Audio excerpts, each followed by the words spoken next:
Living organisms, जिसका मतलब है कि अब जो जीव जंतु होते हैं उनकी क्या विशेषताएं होती हैं।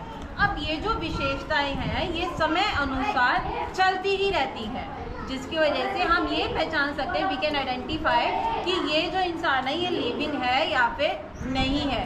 तो आज हम कुछ कैरेक्टरिस्टिक्स के बारे में पढ़ेंगे, यानी कि कुछ विशेषताओं के बारे में पढ़ेंगे। ठीक है, तो जो सबसे पहली कैरेक्टरिस्टिक्स आती है दैट इज ग्रोथ। अब ये ग्रोथ का मतलब क्या होता है? ग्रोथ का मतलब होता है बढ़ना। क्या होता है? बढ़ना। ठीक है, अब समय अनुसार यानी कि बाय द टाइम जो ग्रोथ है किसी ऑर्गेनिज्म की कम होती है, किसी की ज्यादा होती है, लेकिन ग्रोथ होती है। क्या हम प्लांट्स में ग्रोथ देख सकते हैं? We can see the growth in the plants, yes, लेकिन वो थोड़ी टाइम लेती है। ठीक है, इट टेक्स टाइम, लेकिन प्लांट्स में भी ग्रोथ होती है। तो अब ग्रोथ का मतलब होता है कि बढ़ना। अब चाहे वो हम लिविंग ऑर्गेनिजम्स हो या फिर एनिमल्स हो या फिर प्लांट्स हो, सब में ग्रोथ होती है, लेकिन किसी में थोड़ी धीरे होती है, किसी में बहुत ही तेजी से होती है। ठीक है, नेक्स्ट कैरेक्टरिस्टिक्स आती है हमारी रिप्रोडक्शन। अब बेटा रिप्रोडक्शन का मतलब क्या होता है? रिप्रोडक्शन का मतलब होता है जब हम अपने ही जैसे और ऑर्गेनिजम्स को प्रोड्यूस कर सकते हैं या फिर हम और ऑर्गेनिजम्स को अपनी ही तरीके से बना सकते। फॉर एग्जाम्पल, अब जैसे आप अपने घरों में आप और भी प्लांट्स को ग्रो कर सकते हो ना, एक बीज से भी आप उस प्लांट को ग्रो कर सकते हो ना। तो उसका मतलब होता है कि रिप्रोडक्शन की अपनी ही जैसी और प्रजातियां बनाने की प्रक्रिया को हम कहते हैं रिप्रोडक्शन, चाहे वो हम इंसान हो या फिर एनिमल्स हो या फिर प्लांट्स हो। ठीक है, अब आप एक नीम का जो पेड़ है आप दूसरे भी नीम का पेड़ उगा सकते हो ना। ठीक है, तो उस प्रक्रिया को हम कहते हैं रिप्रोडक्शन। इसके बाद हम आते हैं रेस्पिरेशन। अब रेस्पिरेशन का मतलब क्या होता है? हम कौन सी गैस इनहेल करते हैं? ऑक्सीजन। और कौन सी गैस हम एक्सहेल करते हैं? Carbon dioxide. लेकिन कहाँ पे करते हैं? लंग्स में। अभी हम सिर्फ अपने इंसानों की बात कर रहे हैं। ठीक है, अब हम जो लिविंग ऑर्गेनिजम्स हैं, अब हम अपनी में अगर हम इंसानों की बात करें या फिर हम जानवरों की बात करें, तो हमारे में लंग्स होते हैं और लंग्स का काम होता है कि ऑक्सीजन लेना और कार्बन डाइऑक्साइड को निकालना। ठीक है, अब वही हम बात करते हैं प्लांट्स की, क्योंकि प्लांट्स भी एक लिविंग ऑर्गेनिज्म है ना। अब प्लांट्स के पास तो लंग्स होते नहीं है, तो वो कहाँ से रेस्पिरेशन की प्रोसेस करेंगे? कोई बता सकता है? स्टोमेटा। प्लांट्स की जो लीफ होती है ना बेटा, जो पत्तियां होती हैं, उनकी लोअर सरफेस पे छोटे छोटे छिद्र पाए जाते हैं, जिन्हें हम इंग्लिश में कहते हैं स्टोमेटा। और स्टोमेटा का काम क्या होता है कि वो क्या लेते हैं? Carbon dioxide. और क्या एक्सहेल करते हैं? ऑक्सीजन। हम क्या लेते हैं? ऑक्सीजन। वो ऑक्सीजन में कहाँ से मिलती है? प्लांट से। ठीक है, और प्लांट्स उस ऑक्सीजन को कहाँ से लेते हैं? स्टोमेटा से। कहाँ से लेते हैं? स्टोमेटा से। ठीक है, नेक्स्ट हम बात करते हैं एक्सक्रीशन की। अब बच्चे देखो, हम खाना खाते हैं, ठीक है, अब कुछ जो खाना होता है वो हमारे शरीर में नहीं डाइजेस्ट हो पाता है, नहीं पच पाता है, तो हमारी बॉडी से रिमूव्ड आउट होता है ना, बाहर निकल जाता है ना। तो उस प्रक्रिया को हम कहते हैं एक्सक्रीशन। क्या कहते हैं? एक्सक्रीशन। ठीक है, अब वही हम बात करते हैं प्लांट्स की। आप सबके घरों में हींग होगा ना? Yes, ma'am. आप सब लोग इरेजर का यूज करते हो, Yes, ma'am. रबड़ का यूज करते हो ना? Yes, ma'am. तो वो एक प्लांट के वेस्ट प्रोडक्ट है। क्या है? प्लांट के वेस्ट प्रोडक्ट है कि जिनका हम यूज करते हैं। तो उस प्रक्रिया को हम बोलते हैं एक्सक्रीशन। और एक्सक्रीशन का मतलब होता है कि जो भी हमारी बॉडी में, जो भी हमारे शरीर में वेस्ट प्रोडक्ट है, उसको हमारी बॉडी से रिमूव आउट करना, हमारी बॉडी से, हमारे से शरीर से निकालना, उस प्रक्रिया को हम कहते हैं एक्सक्रीशन। ठीक है, जैसे हमारी बॉडी से वो वेस्ट प्रोडक्ट निकल जाता है, ठीक उसी तरीके से प्लांट्स के भी वेस्ट प्रोडक्ट निकलते हैं। फॉर एग्जाम्पल हींग हो गया, ठीक है, रबड़ हो गया, जो कि आप सब लोग यूज करते हो। अब ये तो बात रही कुछ कैरेक्टरिस्टिक्स की। लास्ट हमारी कैरेक्टरिस्टिक्स आती है मूवमेंट। ठीक है, अब ये मूवमेंट का मतलब क्या होता है बच्चों? अगर मैं अपनी फिंगर्स भी मूव कर रही हूँ तो इसे हम बोलेंगे मूवमेंट। अगर हम खाना चबा चबा के भी खा रहे हैं, च्युइंग करके अगर हम खा रहे हैं, तो वो भी क्या है? मूवमेंट। आप एक चीज को याद रखना कि मूवमेंट को हम ये नहीं बोलेंगे कि चलने को मूवमेंट कहते हैं, नहीं, अब जो प्लांट्स है वो चल नहीं सकते है ना, तो हम ये तो नहीं कह सकते कि प्लांट्स में मूवमेंट नहीं होता है, प्लांट्स में भी मूवमेंट होता है।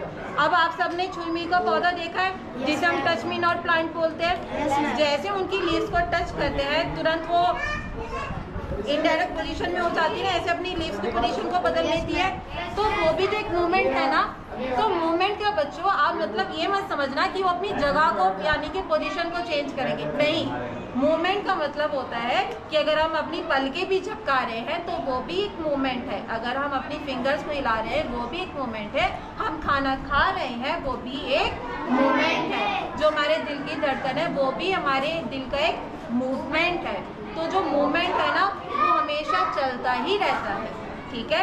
ठीक उसी तरीके से प्लांट्स में भी मूवमेंट होता है। अच्छा मान लो आप जब पौधों को पानी देते हो, क्या वो अपनी जड़ों तक सीमित रखते हैं? वो अपनी जड़ों से ऊपरी भाग तक उस पानी को पहुंचाते हैं, तो वो भी तो एक मूवमेंट हुआ ना। तो ठीक उसी तरीके से प्लांट्स में भी मूवमेंट होता है, लेकिन हम प्लांट्स के मूवमेंट को देख नहीं सकते, ठीक है। तो ये कुछ कैरेक्टरिस्टिक्स होती है हमारी लिविंग ऑर्गेनिजम्स की। सबसे पहला क्या था?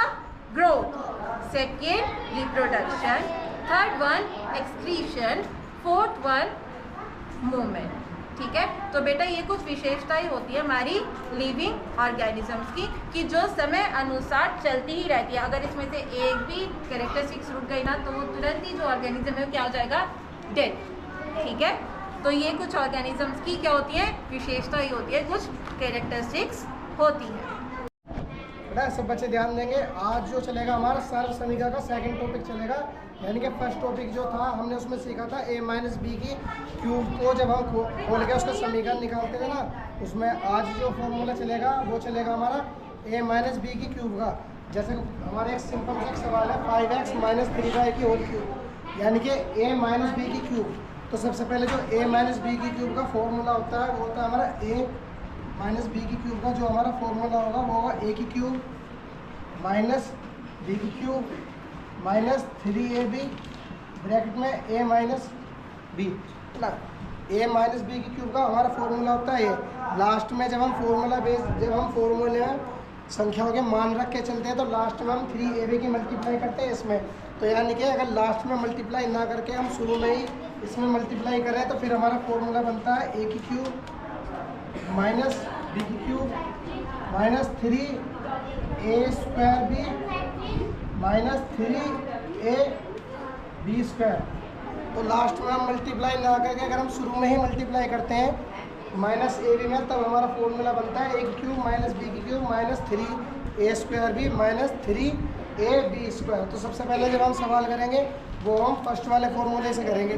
तो यानी कि जो हमारी फर्स्ट वैल्यू है ये तो हमारी a, जो हमारी सेकंड वैल्यू है ये हमारी, यानी कि सबसे पहले a की क्यूब, a की वैल्यू कितनी है हमारी 5x, तो यानी कि 5x की क्यूब माइनस b की क्यूब, b की वैल्यू क्या है हमारी 3y, तो यानी कि 3y की क्यूब माइनस 3 इंटू a की वैल्यू कितनी है हमारी 5x, तो यानी कि 5 इंटू b की वैल्यू कितनी है, b की वैल्यू कितनी है हमारी 3y, तो इंटू 3 ब्रैकेट में 5x माइनस 3y। अब सबसे पहले जब हम 5 की क्यूब करेंगे तो यानी कि जो हमारी 5 की क्यूब होती है वो होती है हमारी 125। जब हम x की क्यूब करेंगे तो वो हमारा x की क्यूब ही रहेगा। माइनस 3 की क्यूब कितनी होती है हमारी 27 और y की क्यूब हमारी y की क्यूब ही रहेगी। माइनस है तो माइनस, सबसे पहले 3 की मल्टीप्लाई करेंगे 5 का 3 5 जा 15। अच्छा 15 की मल्टीप्लाई 3 में रहेगा तो 53 जा 45। उसके बाद जो हमारे बचे हुए हैं x और y, तो यानी कि x इंटू ब्रैकेट में हमारा ऐसे चलेगा 5x माइनस 3y। अब उसके बाद जो हमारे जो नंबर चलेंगे यानी कि जो हमारी सर्व समीकरण की जो समीकरण चलती है वो हमारी पहले तो यही चलेगी 125x की क्यूब माइनस 27y की क्यूब माइनस, अब उसके बाद जो हम करेंगे 45xy की मल्टीप्लाई हम करेंगे 5 एक्स में, यानी कि जब हम 45 की मल्टीप्लाई 5 में करेंगे तो हमारा कितना आएगा 220, यानी कि 225। और जी हाँ हमारे पास एक्स वाई आर यहाँ कितना है हमारे पास, यहाँ हमारे पास एक्स वाई आर, यहाँ हमारे पास कितना है एक्स। तो यानी कि जब एक्स की मल्टीप्लाई एक्स में करेंगे तो एक्स और हमारा वाई सिंगल बचा। अब एक चीज़ का ध्यान रखना, मैंने आपसे उस दिन क्या कहा था, जब माइनस की मल्टीप्लाई माइनस में करेंगे तो क्या होता है, प्लस होता है। तो यानी कि माइनस के 45 की मल्टीप्लाई जब 3y में करोगे तो यानी कि माइनस माइनस क्या होगा, पहले तो माइनस माइनस, जब हम 45 की मल्टीप्लाई 3 में करेंगे तो 135 आएगा। जब हम 45 की मल्टीप्लाई 3 में करेंगे तो 135। अब यहाँ हमारे पास कितना एक्स वाई, लेकिन यहाँ क्या है हमारे पास एक्स वाई, क्योंकि x में तो हमारा शुरू में हमने मल्टीप्लाई कर दी तो हमारा x² y आया था। अब जो है इसमें हमारे पास 135 है। अब हम एक्स वाई की मल्टीप्लाई y में करेंगे तो x तो हमारा सिंगल x ही रहेगा, लेकिन जब हम y की मल्टीप्लाई y में करेंगे तो क्या बनेगा हमारा y स्क्वायर।